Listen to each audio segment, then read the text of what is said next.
Hello everyone, कैसे हो आप सभी। Welcome back my channel study with Deepa Saini. और जैसा कि बच्चे काफ़ी कमेंट कर रहे थे कि मैम प्लीज़ ईवीएस का आप हमें कुछ करा दो। पीआरटी लेवल में जो ईवीएस आपका आती है, आपकी ईवीएस में ज्योग्राफी के भी 7-8 टॉपिक होते हैं, मैं आपको वो कम्प्लीटली करा दूंगी, ठीक है। और उसके अलावा तो आपकी साइंस होती है, वो तो मैं नहीं करवा सकती, तो मैं ज्योग्राफी वाला सेक्शन जो ईवीएस में आता है वो आपको कम्प्लीटली कराती हूँ फॉर ईवीएस, ठीक है, फॉर पीआरटी लेवल वाले स्टूडेंट्स, ठीक है। बट एक बात ध्यान रखना, ये वाले जो टॉपिक हैं ये आपके पीजीटी ज्योग्राफी में भी पूछे जाते हैं। तो पीजीटी ज्योग्राफी कह लो, टीजीटी में भी इसका कुछ पार्ट आता है, उसके अलावा पीआरटी, तो तीनों लेवल के लिए इंपॉर्टेंट है ये वीडियो, तो केयरफुल होके देखना, क्योंकि आपको काफ़ी क्वेश्चंस मिलेंगे इस वीडियो से अपने आने वाले एग्जाम में। जैसे आप एस्टेट देने जा रहे हो वो, नहीं तो फिर आप केवीएस एनवीएस जो भी दोगे, DSSS सब में ये क्वेश्चंस मिलेंगे। तो चलिए स्टार्ट करते हैं अपनी आज की वीडियो। सबसे पहले देखें तो मैंने ऊपर लिखा हुआ भी है ईवीएस और ज्योग्राफी दोनों का ही पार्ट है, ये जो टॉपिक है आज का हमारा, जियो में भी आता है और ईवीएस का भी। लिख के पहले मैंने इसलिए रखा है ताकि वीडियो ज़्यादा लेंथी ना बने, क्योंकि आप मुझे पता है इस टाइम आपके पास बहुत ही कम टाइम है और आप ज़्यादा से ज़्यादा आपको स्टडी करनी चाहिए, और इसी वजह से मैंने पहले ही लिख के रखा हुआ है ताकि ज़्यादा लंबी वीडियो ना बने। तो स्टार्ट करते हैं। पारिस्थितिकी यानी पारिस्थितिकी तंत्र, इकोलॉजी वाला चैप्टर आज हम कंप्लीट करेंगे। सबसे पहले से सिंपल सीधे सीधे क्वेश्चंस आते हैं आपके, वो क्वेश्चंस कौन कौन से इधर देख लेते हैं। पारिस्थितिकी जो कि इकोलॉजी शब्द है, इंग्लिश वर्जन इसका बात करें तो इकोलॉजी, पारिस्थितिकी, ये आपका दो शब्दों से मिलकर बना है, पारितंत्र प्लस अध्ययन, यानी ओइकोस प्लस लोगोस, ठीक है। ओइकोस इंग्लिश में थोड़ा ध्यान रखना, ओइकोस इंग्लिश वाला सेक्शन मिलेगा आपको, तो ओइकोस प्लस लोगोस, ठीक है। पारितंत्र प्लस अध्ययन यानी पारितंत्र का अध्ययन, ठीक है, समझ रहे हो ना। पारिस्थितिकी, ecology, oikos plus logos. Logos का मीनिंग होता है अध्ययन करना, और ओइकोस का मीनिंग होता है पारितंत्र। अब इसे होता क्या है पारिस्थितिकी, सिंपल सी बात है भाई, हमारे यहाँ जितने भी पेड़ पौधे जीव जंतु सबके सब है ना, सभी प्रकार के पेड़ पौधे जीव जंतुओं का अन्य जीव जंतुओं के साथ और पर्यावरण के साथ जब अंतः क्रियाएं की जाती है तो वो होती है आपकी पारिस्थितिकी यानी इकोलॉजी। तो इकोलॉजी क्या होती है, सभी प्रकार के जीव जंतु आएंगे, उसके अलावा पेड़ पौधे आएंगे, उसके अलावा उनका भौतिक पर्यावरण आएगा जिनके साथ वो इंटरेक्ट करते हैं यानी क्रियाएं करते हैं। अब आप इधर देखो, यानी इसमें क्या क्या आता है आपके, सभी जीव और उनका भौतिक पर्यावरण प्लस अन्य जीवों के साथ उनकी अंतःक्रिया या उनके भौतिक पर्यावरण के साथ अंतःक्रिया। तो ये हो गई इकोलॉजी की डेफिनेशन। आपको पहले तो यही याद रखना पड़ेगा कि इकोलॉजी किन दो शब्दों से मिलकर बना है, ओइकोस प्लस लोगोस, पारितंत्र प्लस अध्ययन, और इसकी डेफिनेशन भी कई बार डाल दी जाती है और ऑप्शन में आपको पारिस्थितिकी लिखा मिलेगा। तो आपको सिंपली ये चीज़ देखना चाहिए, कितनी घुमा के डाले, सभी प्रकार के जीव जंतु हैं, पेड़ पौधे हैं और उनके भौतिक पर्यावरण के साथ इंटरेक्ट यानी अंतःक्रिया है, तो वो डेफिनेशन किसकी होगी, पारिस्थितिकी की। नेक्स्ट क्वेश्चन हम देखते हैं जो इस टॉपिक से निकलता है, जो ये पारिस्थितिकी इकोलॉजी, ये पारिस्थितिकी, ध्यान देना, पारिस्थितिकी जो शब्द है, जो वर्ड है, इकोलॉजी जो वर्ड है, ये सबसे पहले किसने दिया, अनशर्ट हकेल ने, ठीक है, अनशर्ट हकेल ने, याद रखना, अनशर्ट हकेल जी ने सबसे पहले पारिस्थितिकी शब्द का यूज किया था, ओनली पारिस्थितिकी, इकोलॉजी, ठीक है, ध्यान रखना। तो पारिस्थितिकी शब्द का सबसे पहले उपयोग या यूज किसने किया था, अनशर्ट हकेल ने। नेक्स्ट आता है हमारा पारिस्थितिकी तंत्र। अब ध्यान से देखो, पारिस्थितिकी तंत्र, अब यहाँ पे तंत्र जुड़ गया भाई, यहाँ पे क्या था, खाली पारिस्थितिकी, आपसे एग्जाम में पूछे इकोलॉजी शब्द तो अनशर्ट हकेल, बट पूछे पारिस्थितिकी तंत्र शब्द तब आपका आंसर बनेगा AG टोंसले ने, ठीक है, याद रखना, टोंसले ने दिया था पारिस्थितिकी तंत्र शब्द, पूरा का पूरा पारिस्थितिकी तंत्र शब्द, ठीक है, पूरा का पूरा ये किसने दिया था, AG टोंसले ने दिया था 1935 में। AG टोंसले ने 1935 में पारिस्थितिकी तंत्र शब्द का सबसे पहले यूज किया था। दो अलग अलग क्वेश्चन है, पारिस्थितिकी हो तो आप सीधा जाओगे अनशर्ट हकेल के पास, और पारिस्थितिकी तंत्र शब्द हो तो आप टोंसले के पास, ठीक है। नेक्स्ट, जो पारिस्थितिकी तंत्र शब्द AG टोंसले ने दिया था, इन्होंने क्या कहा था भाई, जो हमारा पारिस्थितिकी तंत्र है, ये तंत्र ये क्या होता है, यानी जाला बुना हुआ तंत्र इसी तो बोलते हैं। तो जो पारिस्थितिकी है हमारी तंत्र है, ये जैव और अजैविक, जैव और अजैविक दोनों प्रकार के कारकों का मिश्रण है। यानी इस पारिस्थितिकी तंत्र में क्या क्या है, आपके कुछ जैव कारक हैं, कुछ अजैव कारक हैं। अब जैव कारक कौन से होते हैं, जिसमें जीवन पाया जाता है। अजैव कारक कौन से होते हैं, जिसमें जीवन नहीं पाया जाता, वो होते हैं आपके अजैव कारक। ठीक है, इसमें जीवन पाया जाता है, इसमें जीवन नहीं पाया जाता। जैसे आपकी लगा लो जैव कारक में तो पेड़ पौधे जीव जंतु आ गए, बट अजैव कारक में आपका आ गया जैसे स्थल मंडल, ठीक है, जैसे आपका वायुमंडल, इस तरह के। ठीक है, अब इसमें एजी टोंसले ने 2 टाइप में बांटा था पारिस्थितिकी तंत्र को। पारिस्थितिकी तंत्र को इसने 2 भागों में विभाजित किया था टोंसले ने। कौन कौन से थे 2 भाग या 2 प्रकार, जीवोम और निवाश्य। कौन कौन से थे, एक तो जीवोम था, एक निवाश्य था। जीवोम में क्या था, किसी विशेष क्षेत्र के जो पेड़ पौधे और जीव जंतु हैं, किसी विशेष, उसने किसी यूनिट के, किसी एरिया के, पर्टिकुलर एरिया के कुछ जो पेड़ पौधे जीव जंतु है उनके समूह को कहा था जीवोम। ठीक है, ध्यान रखना, ये आपको जीवोम काफ़ी मिलेंगे, जैसे भूमध्य सागरीय जीवोम, उष्णकटिबंधीय जीवोम, ठीक है, इस तरह के आगे आपको पढ़ने को मिलेगा। तो जीवोम किसे कहते हैं, किसी पर्टिकुलर एरिया के, किसी पर्टिकुलर क्षेत्र के, किसी पर्टिकुलर यूनिट के जो भी पेड़ पौधे या जीव जंतु हैं उनके समूह को, ठीक है, उनके समूह को क्या कहते हैं, जीवोम कहते हैं। नेक्स्ट निवाश्य। निवाश्य क्या होता है, ये सेकंड टाइप बताया था पारिस्थितिकी तंत्र का टोंसले ने। निवाश्य में क्या होगा, सभी प्रकार के जैव और अजैव दोनों तो कारक रहेंगे ही, उनके साथ भौतिक पर्यावरण भी रहेगा। यानी सभी प्रकार के जो जैव और अजैव कारक है जब भौतिक पर्यावरण से संबंधित होते हैं तो वो वर्ड कहलाएगा आपका निवाश्य। समझ गए हो ना। जीवोम वर्ड मोस्ट इंपॉर्टेंट है, आगे बहुत देखने को मिलेगा। अगर अब नहीं समझे तो आगे टॉपिक नहीं समझ पाओगे, जीवोम से रिलेटेड पूरा एक टॉपिक आएगा। जीवोम किसी विशेष क्षेत्र के, किसी पर्टिकुलर यूनिट के पेड़ पौधे जीव जंतुओं को जीवोम कहते हैं।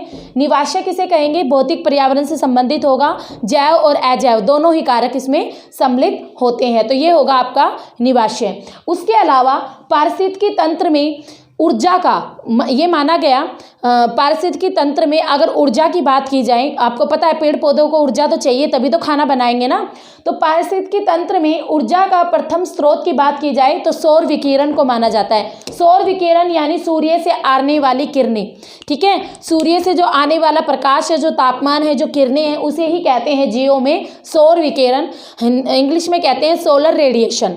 ओके फाइन, तो इंग्लिश में कहते हैं सोलर रेडिएशन। ऊर्जा का प्रथम स्रोत पारिस्थितिकी तंत्र में कौन माना जाता है, सौर विकिरण। ये क्वेश्चन आ चुका है, पीआरटी में पूछा जा चुका है कि पारिस्थितिकी तंत्र में ऊर्जा का प्रथम स्रोत किसे माना जाता है, सौर विकिरण।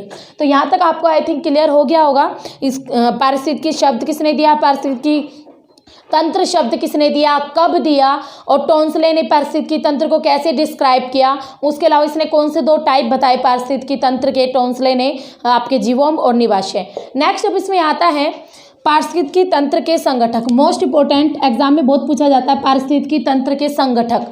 अब संगठक, वैसे तो पारिस्थितिकी तंत्र को 2 संगठनों में बांटा गया, भाई ध्यान रखना, पारिस्थितिकी तंत्र को 2 संगठनों में बांटा गया है, वो है आपके जैविक और अजैविक। बट कई विद्वान ऐसे हैं जिन्होंने ऊर्जा को भी शामिल किया है, क्योंकि ऊर्जा के बिना तो भोजन बना नहीं सकते ना। हाँ भाई, जैव है ये भोजन बनाएंगे, अजैविक है इन चीज़ों का यूज करेंगे, बट ऊर्जा के बिना तो भोजन बना नहीं सकते।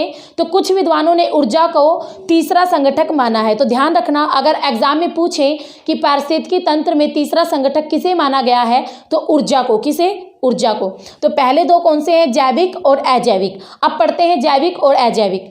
जैविक संगठक, अब देखो जैविक संगठक में क्या आएगा, आपके पेड़ पौधे, जीव जंतु, ठीक है, सभी प्रकार के पेड़ पौधे, जीव जंतु, और उसके अलावा जो उनके मृत भाग भी, ये मत सोचना कि जिंदा चीज़ें ही आएंगी जैविक में, पेड़ पौधे, जीव जंतु और उनके मृत भाग भी किस में आ जाते हैं, जैविक में शामिल होते हैं। ठीक है, जैविक कारक में या जैविक संगठक में सभी प्रकार के पेड़ पौधे, जीव जंतु, उनके मृत भाग, ये सारे के सारे ही पारिस्थितिकी तंत्र में शामिल किए जाते हैं। जैविक, मैं बात कर रही हूँ जैविक की, तो ध्यान रखना इनके मृत भाग भी शामिल होंगे। ठीक है, ऑप्शन में होता है ये और बच्चे कंफ्यूज हो जाते हैं। तो जैविक में खाली जीवन नहीं, यानी आपके पेड़ पौधे भी आएंगे, जीव जंतु भी आएंगे और उनके मृत भाग भी आएंगे, मृत भाग, ठीक है, उनके मरे हुए भाग भी आएंगे जो पेड़ पौधे या जीव जंतु मर जाते हैं तो उनके मृत भाग भी इसमें शामिल किए जाते हैं। अब कार्य के आधार पर यानी काम करने के आधार पर, कार्य के आधार पर जो जैविक संगठक होते हैं इसको 2 पार्ट में डिवाइड करते हैं। ठीक है, कार्य के आधार पर। एग्जाम में एक बार क्वेश्चन यही आया था कि भाई किसके आधार पर जैविक को आगे जाके 2 पार्ट्स में डिवाइड किया जाता है, तो कार्य के आधार पर। किसके? कार्य के आधार पर जैविक जो कारक संगठक है उसको 2 पार्ट्स में डिवाइड किया जाता है, स्वपोषित और परपोषित। याद रखना, स्वपोषित और परपोषित। स्वपोषित नाम से ही पता चल रहा है ना, स्वपोषित यानी अपना सब कुछ खुद पोषण कर रहे हैं, अपना सब कुछ स्व यानी अपना। स्व का मीनिंग क्या होता है? अपना, यानी सब कुछ अपना पालन पोषण भाई सब कुछ अपने आप कर रहे हैं, किसी और की हमें कोई जरूरत नहीं है। ठीक है, तो स्वपोषित संगठक इसमें कौन से आएंगे? इसमें आपके सभी प्रकार के पेड़ पौधे आएंगे, बैक्टीरिया आएंगे जो अपना भोजन खुद बनाते हैं। ठीक है, यानी वो पेड़ पौधे आएंगे, वो बैक्टीरिया आएंगे, वो आएंगे, पेड़ पौधे शामिल होंगे जो अपना भोजन खुद बनाते हैं, किसी अन्य पर निर्भर नहीं होते। ठीक है, और इसमें इसीलिए इन्हें प्राथमिक उत्पादक भी कहते हैं। क्या कहते हैं? प्राथमिक उत्पादक। क्यों कहते हैं? ध्यान से सुन लो एक बार और। स्वपोषित संगठक सभी प्रकार के पेड़ पौधे, बैक्टीरिया इसमें शामिल होते हैं, और वही पेड़ पौधे इसमें शामिल होते हैं जो अपना भोजन खुद बनाते हैं, किसी अन्य पर निर्भर नहीं होते। अगर हम बात करें तो इन्हें प्राथमिक उत्पादक के नाम से भी जाना जाता है। ठीक है, प्राथमिक उत्पादक भी इन्हें कहते हैं। नेक्स्ट, परपोषित। पर यानी दूसरा, पर यानी दूसरा, परपोषित जो दूसरे के पर निर्भर करे। तो परपोषित स्वपोषित से जो भोजन प्राप्त करते हैं। सिंपली बात है, ये जो परपोषित है ये किस पर निर्भर करेंगे? स्वपोषित पर। ठीक है, तो परपोषित कौन से होते हैं भाई? जो स्वपोषित पर निर्भर करते हैं, जो कि पूरा का पूरा डिपेंड करेंगे इस वाले पार्ट पर, यानी इनको खाएंगे ये वाले। स्वपोषित से भोजन प्राप्त करते हैं, इन्हें किस नाम से जानते हैं? उपभोक्ता। इन्हें क्या कहते हैं? उपभोक्ता, क्योंकि उपभोग कर रहे हैं ना, खा रहे हैं। ठीक है, उनको खा रहे हैं ना, तो उपभोक्ता। जैसे मान लो यहाँ पे मैंने कोई हरी सब्जी उगाई, सिंपली सी बात है भाई, मैंने मेथी उगाई, मेथी उग गई। ठीक है, वो मेथी है, उसने अपना भोजन वो अपने आप उगी, बीज डाला मैंने, अपने आप उग रही है, सूर्य से लेकर अपना भोजन बना रही है, खुद बढ़ रही है। फिर मैंने उसको उखाड़ लिया और मैंने उसको काट के सब्जी बना के खा लिया। यानी मैं किस वर्ग में आऊँगी? उपभोक्ता। किस में आऊँगी भाई? उपभोक्ता। तो ध्यान रखना, मैं किस में आऊँगी? उपभोक्ता वर्ग में। ठीक है, तो स्वपोषित से जो भोजन प्राप्त करते हैं वो होते हैं उपभोक्ता। अब आगे जाके इस उपभोक्ता को भी 2 पार्ट में डिवाइड किया जाता है। उपभोक्ता वाले पार्ट को भी 2 पार्ट में डिवाइड किया जाता है। एक है आपका सूक्ष्म वियोजक। अगर यहाँ पर नहीं दिख रहा है तो मैं यहाँ लिख रही हूँ सूक्ष्म और वियोजक। सूक्ष्म और वियोजक दोनों अलग अलग नाम हैं। ठीक है, सूक्ष्म और वियोजक ये क्या होंगे? जो आपके मृत जैविक पदार्थ है ना, उनसे अपना भोजन बनाते हैं। यानी आपने देखा होगा ना, कई बार कोई पशु मर जाता है तो जैसे कौवे वगैरह, चील वगैरह उनको खाते हैं। देखा है ना आपने ये चीज़, मरे हुए लोगों को खाते, मरे हुए जीवों को खाते हैं, जंतुओं को खाते हैं। तो जो मृत जैविक पदार्थों से, यानी मरे हुए जैविक पदार्थों से जो अपना भोजन प्राप्त करते हैं उन्हें कहते हैं सूक्ष्म उपभोक्ता या वियोजक उपभोक्ता, सिंपली। ठीक है भाई, इन्हें वियोजक भी कहते हैं। मृत जैविक पदार्थों का ये सेवन करते हैं और इसीलिए ये वियोजक भी कहलाते हैं, क्योंकि उनका सेवन करते हैं। और जैसे ये उनका सेवन करते हैं तो ये फर्स्ट वाले पार्ट के लिए, यानी पेड़ पौधों के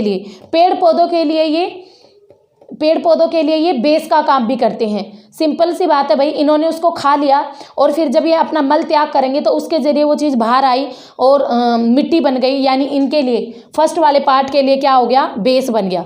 ठीक है, तो आपका जो सूक्ष्म उपभोक्ता है मृत जैविक पदार्थों का इसमें सेवन करेंगे और उसके बाद इसे वियोजक के नाम से भी जाना जाएगा। ठीक है, जैविक तत्वों की ये पुनर्व्यवस्था भी करते हैं। मैंने अभी समझाया, जैविक तत्वों की ये पुनर्व्यवस्था भी करते हैं, अपना मल त्याग करके मिट्टी वगैरह बन जाती है, फिर आगे जाके वही सर्कल आपका ये पूरा ऐसा कि ऐसा घूमता रहता है। नेक्स्ट है इसमें आपका स्थूल उपभोक्ता। स्थूल यानी आखिरी, स्थूल उपभोक्ता। स्थूल उपभोक्ता में आपको क्या मिलेगा? इसमें तीनों के तीनों आपके जो वर्ग है, शाकाहारी, मांसाहारी और सर्वाहारी। ठीक है, शाकाहारी यानी जो केवल सब्जियां और फल ही खाते हैं, ठीक है, किसी जीव का सेवन नहीं करते। मांसाहारी जो मांस भी खाते हैं, किसी जीव का भी सेवन करते हैं। सर्वाहारी जो सब कुछ खाते हैं। ठीक है, मांसाहारी में आपके पर्टिकुलर कुछ आता है, कुछ यानी आपने मांस खाते यानी जिसका सिंपली लोग खाते हैं मेन, जैसे मछली, हाँ, और आपका मुर्गा हो गया। बट अगर हम बात करें सर्वाहारी की, तो सर्वाहारी में आपके सभी प्रकार के जीव जंतु जो सभी प्रकार के मांस खाते हैं, यानी कुछ जो भी मिला वो खा लिया, सर्वभक्षी, यानी जब कुछ भी खाने को मिला वो खा लिया। तो ये तीनों के तीनों स्थूल उपभोक्ता में शामिल होते हैं। कौन कौन से? शाकाहारी, याद रखना, शाकाहारी, मांसाहारी और तीसरा सर्वभक्षी। ठीक है, ये तीनों के तीनों ही इसमें शामिल होते हैं स्थूल उपभोक्ता में। तो ये दोनों उपभोक्ता आप अच्छी तरह से याद रखना, सूक्ष्म उपभोक्ता और स्थूल उपभोक्ता। एग्जाम में बहुत पूछे जाते हैं दोनों के दोनों। ये ऐसे क्वेश्चन आएगा, निम्न में से कौन सा स्थूल उपभोक्ता नहीं है? ऑप्शन में आपको मान लो ये दे दिया, शाकाहारी, मांसाहारी, सर्वाहारी और आपको मिल गया सूक्ष्म। ठीक है, सूक्ष्म उपभोक्ता। तब आपको पता होगा कि भाई सूक्ष्म उपभोक्ता तो अलग से है, वियोजक उपभोक्ता भी अलग से है, जो मृत जैविक पदार्थों का सेवन करते हैं। ठीक है, उसके बाद जैविक पदार्थों के लिए पुनर्व्यवस्था, ये याद रखना, ये जैविक पदार्थों के लिए बेस का काम करते हैं, यानी पुनर्व्यवस्था करते हैं, उनके लिए आधार प्रदान करते हैं जैविक पदार्थों के लिए। ठीक है, तो ये कुछ पॉइंट थे आपके पारिस्थितिकी से संबंधित। अगर हम एक बार फिर से रिवाइज करें तो देखें, अगर एक बार फिर से रिवाइज करें पारिस्थितिकी यानी इकोलॉजी, स्पीडली करते हैं। ओइकोस प्लस लोगोस से मिला है पारितंत्र प्लस अध्ययन। ठीक है, सभी जीव, उनका भौतिक पर्यावरण और उनके अन्य जीवों के साथ क्रियाएं शामिल होती है पारिस्थितिकी में। पारिस्थितिकी शब्द सबसे पहले अनशट हकेल ने दिया था और पारिस्थितिकी तंत्र शब्द एजी टोंसले ने 1935 में दिया था। टोंसले ने इसको जैव कारक और अजैविक कारक दोनों का मिश्रण बताया था पारिस्थितिकी तंत्र को। अगर पारिस्थितिकी तंत्र एजी टोंसले के अनुसार 2 टाइप का होता है, जीवोम और निवास्य। जीवोम यानी किसी पर्टिकुलर यूनिट में पेड़ पौधे जो जीव जंतु होते हैं उसे जीवोम कहते हैं। निवास्य किसे कहेंगे? जो भौतिक पर्यावरण से संबंधित हो गए आपके जैव और अजैविक कारक दोनों ही। उसके अलावा ऊर्जा का प्रथम स्रोत माना गया था सौर विकिरण, यानी आपकी सूर्य की ऊर्जा, सूर्य से आने वाली किरणें। उसके बाद पारिस्थितिकी तंत्र संगठक की बात करें, 2 संगठक होते हैं, जैविक और अजैविक, और तीसरा भी माना है कुछ विद्वानों ने ऊर्जा को। तो ऊर्जा को भूलना मत, ऊर्जा को भी साथ लेके चलना। जैविक और अजैविक, जो जैविक होते हैं इसमें आपके सभी प्रकार के पेड़ पौधे, जीव जंतु और उनके मृत भाग सम्मिलित होते हैं। ठीक है, मृत भाग। कार्य के आधार पर इसको 2 पार्ट में आगे डिवाइड किया जाता है, स्वपोषित और परपोषित। स्वपोषित जो अपना भोजन खुद बनाते हैं, ठीक है, किसी अन्य जीव पर निर्भर नहीं होते, इसीलिए इन्हें प्राथमिक उत्पादक भी कहते हैं। सेकंड, परपोषित, जो स्वपोषित से अपना भोजन प्राप्त करते हैं, पूरी तरह डिपेंड होते हैं स्वपोषित पर। ठीक है, ये स्वपोषित को आगे जाके इन्हें उपभोक्ता के नाम से भी जाना जाता है, स्वपोषित को ना, सॉरी, परपोषित को। और उपभोक्ता को आगे जाके 2 पार्ट में डिवाइड किया जाता है, सूक्ष्म या वियोजक उपभोक्ता या स्थूल उपभोक्ता। सूक्ष्म या वियोजक उपभोक्ता वे होते हैं जो मृत जैविक पदार्थों का सेवन करते हैं, मरे हुए जैविक पदार्थों का सेवन करते हैं, उनसे भोजन प्राप्त करते हैं और जैविक पदार्थों के लिए पुनर्व्यवस्था भी करते हैं, यानी उनके लिए आधार भी देते हैं। स्थूल उपभोक्ता में आपके सभी प्रकार के, यानी शाकाहारी, मांसाहारी और सर्वाहारी यानी सर्वभक्षी सभी प्रकार के जीव सम्मिलित किए जाते हैं।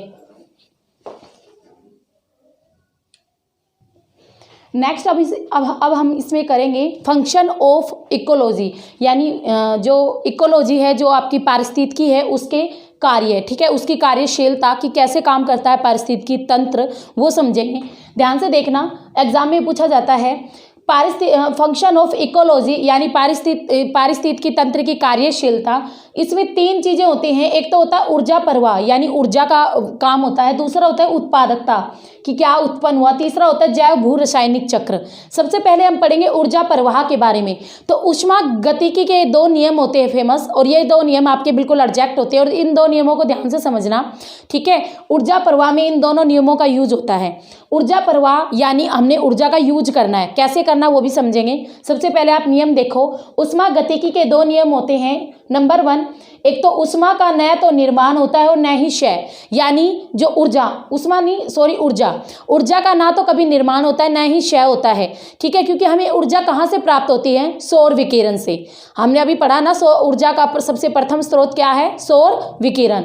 तो ऊर्जा का ना तो कभी निर्माण होता है, न ही क्षय होता है। तो ये मत समझना कि कि अगर मान लो कोई पेड़ है बढ़ रहा है तो वो सूर्य से ऊर्जा ले रहा है, यानी ऊर्जा खर्च हो रही है, ऐसे हम समझेंगे। नेक्स्ट देखो, जब भी कोई काम होता है तो ऊर्जा खर्च होती है, और जब ऊर्जा एक रूप से दूसरे रूप में बदलेगी तो जरूर अवश्य कोई ना कोई काम जरूर होगा। सिंपली सी बात है, मान लो मैं ये मार्कर उठाकर यहाँ लिख रही हूँ, ठीक है ना, तो ये क्या हो गया, जब भी मैं काम कर रही हूँ ना, मैं आपको पढ़ाने का काम कर रही हूँ, मैंने ये मार्कर उठाया यहाँ लिखा, जब कोई कार्य होता है तो ऊर्जा खर्च होती है, तो इसमें मेरी एनर्जी वेस्ट हुई है। मैं मार्कर उठा रही हूँ, मैं आपके लिए यहाँ खड़ी हूँ, यहाँ लिख रही हूँ, तो मैं अपनी एनर्जी वेस्ट कर रही हूँ। शायद इसके बाद मुझे भूख लग जाए, प्यास लग जाए, तुरंत लगेगी ना, ठीक है ना। तो जब भी हम कोई काम करते हैं तो ऊर्जा खर्च होती है, नॉर्मल सी बात है ये। दूसरा, जब ऊर्जा एक रूप से दूसरे रूप में बदलेगी तो काम अवश्य होगा। कई बार हम क्या करते हैं, ये लगा लो मैंने ये मार्कर यहाँ रखा है, मैंने अब ये मार्कर उठा लिया, मेरे लिए ये कोई भारी काम नहीं है, बट क्या है इसमें जब ऊर्जा एक रूप से दूसरे रूप में बदली, ये मार्कर जब यहाँ से उठा के मैंने अपने हाथ में लिया ऐसे, तब क्या हुआ, एक काम हो गया, मार्कर को उठाने का काम कंप्लीटली हो गया। ये मैं आपको समझाने के लिए कर रही हूँ। ऐसे ही आपके पेड़ पौधे और जीव जंतु भी करते हैं। कैसे? सबसे पहले अगर हम बात करें पारिस्थितिकी तंत्र में ऊर्जा का जो यूज होता है पोषण लेवल पर होता है, पोषण लेवल पर होता है, पोषण स्तर पर होता है। एक पोषण स्तर से दूसरे पोषण स्तर तक, फिर तीसरे तक, फिर लास्ट तक, और सबसे ऊपर सर्वाहारी यानी सब कुछ खाते हैं, यानी जो सर्वाहारी है उनके पास तो बहुत सारी ऊर्जा इकट्ठी हो जाएगी, क्योंकि वो लेवल 1 की भी ले रहे हैं, लेवल 2 की भी ले रहे हैं, 3 की भी ले रहे हैं, ठीक है। यानी अगर हम बात करें उच्च पोषण स्तर, जो हमारे हाई लेवल के पोषण स्तर हैं, अगर उनकी बात करें तो उनके साथ जीव एक से अधिक पोषण स्तर से ऊर्जा प्राप्त करते हुए बढ़ते पोषण स्तरों के साथ जीवों के द्वारा सांस के माध्यम से यानी श्वसन के माध्यम से ऊर्जा का बढ़ता हुआ क्षय होता है, ठीक है। जैसे आपके पेड़ पौधे हैं, जीव जंतु हैं, सबके सब खाना बनाते हैं, किससे बनाते हैं, आपकी सौर विकिरण से बनाते हैं, यानी ऊर्जा उन्हें मिल रही होती है, ठीक है। और यही जो पेड़ पौधे जीव जंतु हैं, सबसे पहले एग्जाम में जो क्वेश्चन आता है वो ये है, सूर्य से निकलने वाली जो ऊर्जा होती है, सूर्य से निकलने वाली जो सौर विकिरण है, उसका सबसे पहले यूज कौन करता है, तो कौन करते हैं भाई, हरे पौधे। याद रखना, जो सौर विकिरण है उसका सबसे पहले यूज हरे पौधे करते हैं, ठीक है। हरे पौधे सूर्य से प्राप्त करते हैं सौर विकिरण ऊर्जा का प्रयोग, और ये पौधे कौन सी क्रिया करते हैं, प्रकाश संश्लेषण की क्रिया। खाना बनाने के लिए हरे पौधे किस क्रिया का यूज करते हैं, प्रकाश संश्लेषण की क्रिया का यूज करते हैं। 10th में 9th 10th में आई थिंक हमें ये सीखी भी होती है हरे पौधे से। तो प्रकाश संश्लेषण की क्रिया द्वारा ये लोग नहीं, हरे पौधे प्रकाश संश्लेषण की क्रिया द्वारा हरे पौधे ऊर्जा का प्रयोग करते हैं भोजन के रूप में, ठीक है। उन्हें ऊर्जा मिलती है भोजन के रूप में, और इस क्रिया में वे प्रकाश ऊर्जा कौन सी भाई, जो हमें सूर्य से मिल रही है।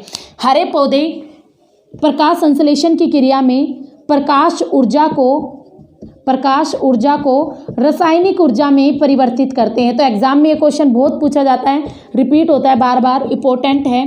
एक तो यही कि जो ऊर्जा का सबसे पहले यूज कौन करता है, तो हरे पौधे करते हैं। सेकंड क्वेश्चन जो बनेगा वो ये है, हरे पौधे भोजन बनाने के लिए या ऊर्जा का प्रयोग करने के लिए किस क्रिया का यूज करते हैं, प्रकाश संश्लेषण की क्रिया का। तीसरा क्वेश्चन यहाँ से ये आता है, प्रकाश संश्लेषण की क्रिया में हरे पौधे प्रकाश ऊर्जा को किस ऊर्जा में परिवर्तित कर देते हैं, रासायनिक ऊर्जा में, ठीक है। तो किस ऊर्जा में परिवर्तित कर देते हैं, रासायनिक ऊर्जा में। तो ऐसे आपकी ऊर्जा यूज होती है। हरे पौधों ने ऊर्जा का यूज कर लिया, फिर हमने हरे पौधों को खा लिया तो उसका कुछ अंश हमारे पास भी आ गया, बट हमने खर्च भी तो कर दिया, हमने एनर्जी तक खर्च भी तो कर दिया ना उस चीज़ को। तो ऐसे ही लेवल 1, लेवल 2, लेवल 3, ये नहीं होता कि लेवल 4 तक जाते जाते भाई 4 वाले बंदों को तो सबसे ज़्यादा ऊर्जा मिलेगी, ऐसा कुछ नहीं होता, क्योंकि हम उसे यूज भी करते रहते हैं, साथ के साथ हम वेस्ट भी करते रहते हैं, ठीक है। तो समझ गए हो ना ऊर्जा का नियम। नेक्स्ट आता है पारिस्थितिकी तंत्र की उत्पादकता। नेक्स्ट आता है इसमें उत्पादकता क्या होती है, जब एक पोषण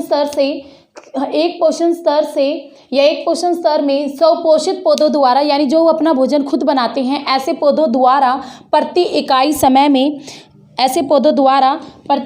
समय में यानी एक पर्टिकुलर टाइम में जो जैविक पदार्थों की वृद्धि दर होती है उसको कहते हैं उत्पादकता। ध्यान से समझना भाई, एक पोषण स्तर में, ठीक है, एक पोषण स्तर में किसी पारिस्थितिकी तंत्र है, कोई पारिस्थितिकी तंत्र में एक पोषण स्तर में, और वो पोषण स्तर कौन सा होगा, नीचे लेवल का, यानी स्वपोषित पौधों द्वारा, जो हरे पौधे हैं, जो स्वपोषित पौधे हैं, उनके द्वारा प्रति इकाई समय में, यानी किसी पर्टिकुलर समय में जब जो जैविक पदार्थों की जो वृद्धि होती है, यानी वो जो वृद्धि करते हैं, उस वृद्धि दर को ही कहते हैं उत्पादकता। उस वृद्धि दर को क्या कहते हैं, उत्पादकता। अगर हम उत्पादकता की बात करें तो उत्पादकता 3 प्रकार की होती है पारिस्थितिकी तंत्र में। कौन कौन सी, प्राथमिक उत्पादकता, द्वितीयक उत्पादकता और निवल उत्पादकता। ठीक है, प्राथमिक, द्वितीयक और निवल उत्पादकता। अब प्राथमिक उत्पादकता की बात करते हैं तो जो प्राथमिक उत्पादकता, इसे किसे क्या डेफिनेशन होगी प्राथमिक उत्पादकता की, कि भाई किसी पारिस्थितिकी तंत्र में जो हरे पौधे हैं या फिर जो उत्पादक जीव हैं, जो हरे पौधे हैं, जब प्रकाश संश्लेषण और रासायनिक क्रिया, ठीक है, प्रकाश संश्लेषण मैंने अभी आपको समझाया था, प्रकाश संश्लेषण और रासायनिक संश्लेषण दोनों का यूज करते हैं। प्रकाश संश्लेषण की क्रिया द्वारा जब रासायनिक क्रिया करेंगे, उसके बाद इनमें जो प्रकाश संश्लेषण की क्रिया के बाद जो ये ऊर्जा को जैव पदार्थ के रूप में, यानी कोई जीव बन जाएगा, जैव पदार्थ के रूप में जब संचित कर देंगे तो उसको कहेंगे आपकी प्राथमिक उत्पादकता। समझ गए, हर सिंपली तौर पर समझाती हूँ भाई, जो हरे पौधे हैं प्रकाश संश्लेषण की क्रिया द्वारा रासायनिक क्रिया का यूज करते हैं, इतना आपको पता है।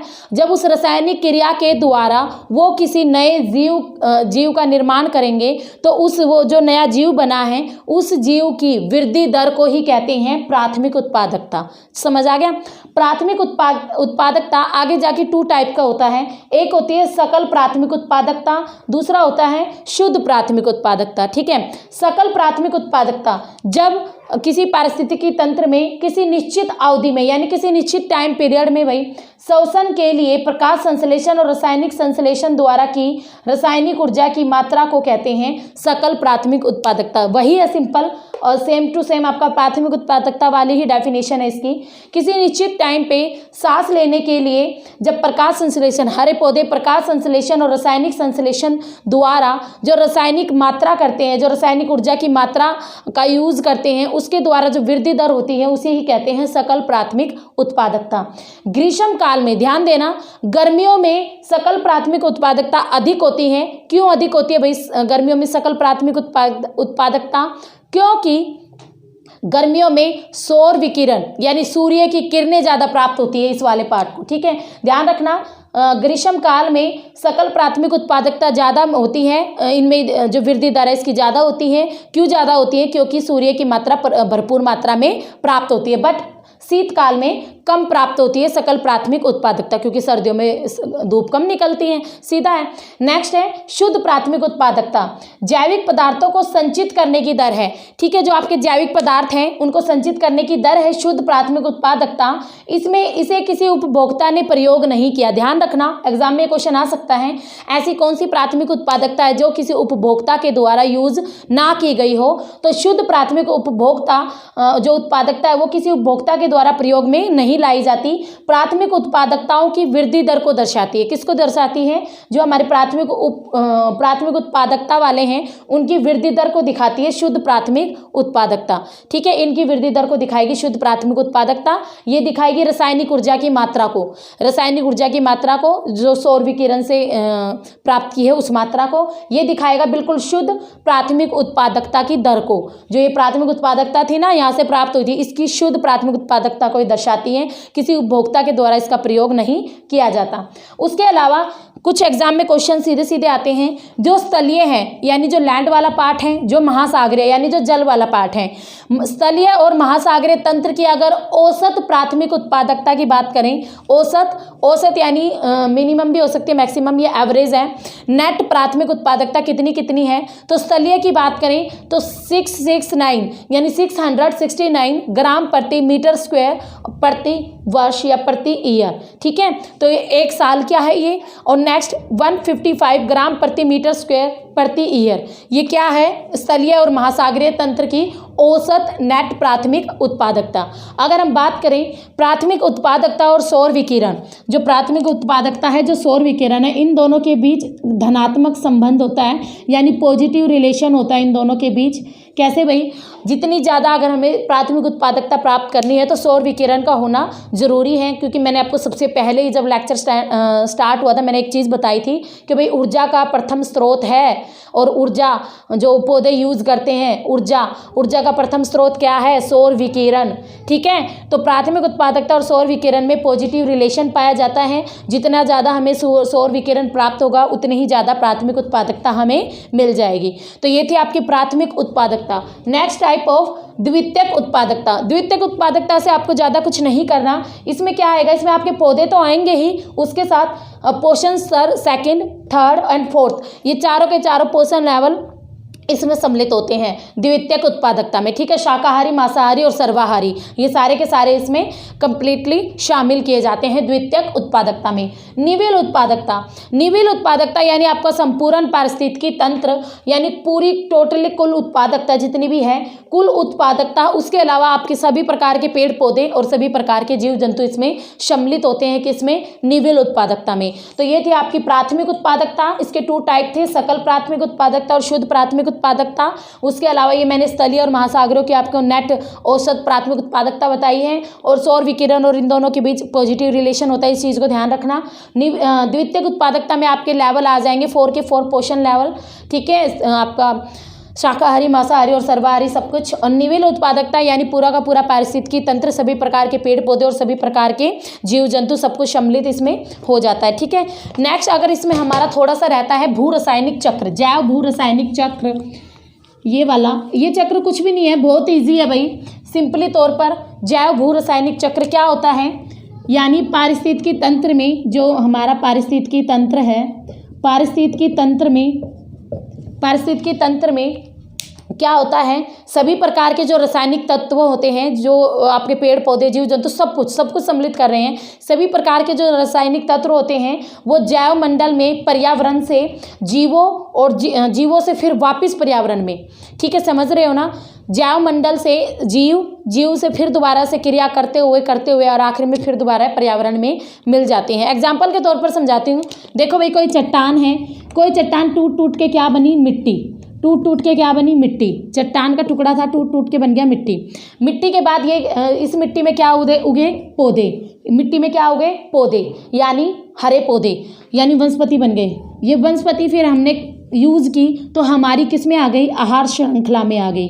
ठीक है, हमारी किस में आ गई भाई? ये आहार श्रृंखला में आ गई। और उसके बाद जब मल का त्याग किया गया तो ये फिर दोबारा क्या बन गई?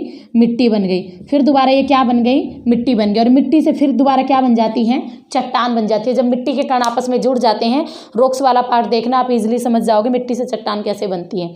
मिट्टी के कण जब आपस में फिर चिपकेंगे तो फिर चट्टान बन जाती है। तो ये क्या है? ये जो लेवल है यही आपका जैव भू रासायनिक चक्र। ठीक है, ये बेस्ट एग्जाम्पल है इसको समझने का। चट्टान थी, चट्टान से मिट्टी बनी, मिट्टी से पौधे बने, वनस्पति बन गई, वनस्पति से आहार श्रृंखला में आ गया, हमने खा लिया, मल त्याग किया, जब मिट्टी बन गया, मिट्टी से फिर मिट्टी, फिर चट्टान में जाके मिल गया। समझ रहे हो ना? तो ये क्या थी हमारी? ये था हमारा जैव भू रासायनिक चक्र। ऐसे ही सारा का सारा सिस्टम बना हुआ है पारिस्थितिकी तंत्र में। नहीं तो सारे अगर मिट्टी में नहीं मिलेंगे, क्या हम कहते हैं ना, अरे क्या है ये, मिट्टी का शरीर है, एक दिन मिट्टी में मिल जाना है, ऐसे ही तो कहते हैं मिट्टी का शरीर है भाई, मिट्टी में मिल जाना है, तो हमें भी तो मिट्टी में ही मिल जाना है। तो ये क्या है? जैव भू रासायनिक चक्र। और ये मिलना भी बहुत जरूरी है, नहीं तो इतनी ज़्यादा भीड़ हो जाएगी। आप खुद ही देख सकते हो पॉपुलेशन दिन प्रतिदिन इतनी बढ़ती जा रही है। तो ये था आपका जैव भू रासायनिक चक्र और आपका पूरा का पूरा पारिस्थितिकी तंत्र। अभी तो इसमें काफ़ी कुछ रहता है, पर एक वीडियो में सब कुछ संभव नहीं है, काफ़ी लेंथी हो जाएगी वीडियो और आपका भी फिर माइंड से ऊपर से जाएगा, कहेंगे मैम समझ में नहीं आया। ठीक है, तो धीरे धीरे करके समझना, ध्यान से देखना। इंपॉर्टेंट वीडियो, काफ़ी क्वेश्चंस आपके ईवीएस में और ज्योग्राफी में, पीजीटी लेवल में भी इसमें काफ़ी क्वेश्चन आते हैं और ईवीएस के लिए तो ये मोस्ट इंपॉर्टेंट है। उसके अलावा देखो, कई बच्चे कह रहे थे मैम ईवीएस के टॉपिक करवा दो, ईवीएस के टॉपिक करवा दो। तो मेरी वीडियो में अगर आप काफ़ी टॉपिक तो आपके मैंने पहले ही करवाए हुए हैं, जैसे लेयर्स ऑफ द एटमॉस्फेयर, इसकी वीडियो मैंने बनाई हुई है। ठीक है, आप उस वीडियो को देख सकते हैं। लेयर्स, इसका लिंक मैं डिस्क्रिप्शन में डाल दूंगी, आप वहाँ से जाके देख सकते हैं उसको। उसके अलावा एक है internal structure of the earth, ये दोनों तो मैंने करवाई हुई है। आप वहाँ से लिंक में डिस्क्रिप्शन में जाके लिंक शेयर कर दूंगी, वहाँ से देख लेना दोनों को, इंटरनल स्ट्रक्चर ऑफ अर्थ। ठीक है, ये दोनों तो आप टॉपिक मैंने पहले अपने चैनल पर करवा दिए हैं, तो आप वहाँ से इनको देख लेना। तो आपका एक टॉपिक यहाँ पर कंप्लीट होता है, इकोलॉजिकल आपका पार्ट और उसके टाइप, आई थिंक बहुत क्लियरली उसके फंक्शन सब कुछ हो गया है, बस टाइप ऑफ पारिस्थितिकी तंत्र रह गया है, वो भी करा देंगे। तो आई थिंक आपको आज की वीडियो बहुत समझ में आई होगी ना, धीरे धीरे समझ में आएगी, काफ़ी डीपली था, चीज़ें क्लियर करने में टाइम लगता है। ठीक है, ध्यान से देखना, ध्यान से समझना, और अगर अच्छी लगे तो प्लीज़ लाइक कर देना और शेयर कर देना आपके भाई बंधुओं को भी, ताकि उनका भी थोड़ा भला हो जाए और थोड़ा मेरा भी हो जाए, क्योंकि मुझे रिस्पॉन्स मिलेगा, कुछ आपसे पॉजिटिव रिस्पॉन्स मिलेगा तभी तो मेरा मन करेगा। थैंक यू, मिलते हैं नेक्स्ट वीडियो में एक न्यू एनर्जी के साथ। तब तक ये वीडियो देखते रहना और सब्सक्राइब कर लो मेरे चैनल को भाई, आगे न्यू वीडियो लेने के लिए। तब तक के लिए thank you very much, have a nice day.